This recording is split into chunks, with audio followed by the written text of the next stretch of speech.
How did democratic centralism enable cults of personality?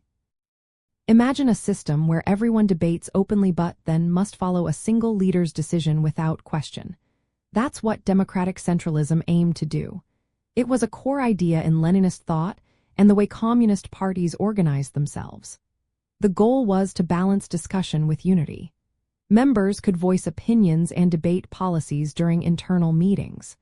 Once a decision was made, everyone had to support it publicly.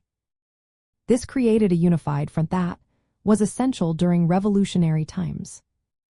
But this structure also concentrated power at the top. The party's leadership, often a small group or a single person, held the final say. Once they decided, all members had to follow without dissent. This meant that the leader's authority became the ultimate authority. The more power that was centralized, the easier it was for a leader to shape the party's image.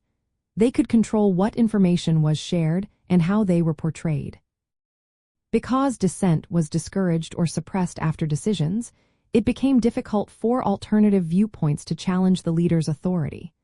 This suppression helped build a narrative of the leader as the only true voice of the revolution.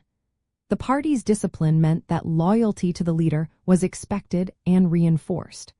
The hierarchy meant that lower levels had to obey commands from above without question. Leaders could then craft a heroic image, portraying themselves as the embodiment of the revolution.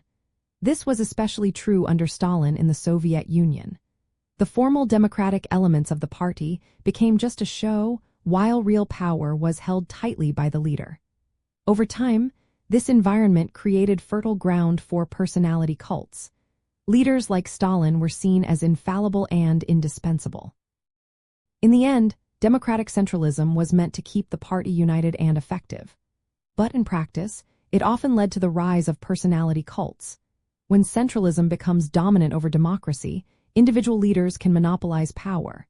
They control the narrative and silence opposition, making it easy for a personality to dominate the movement.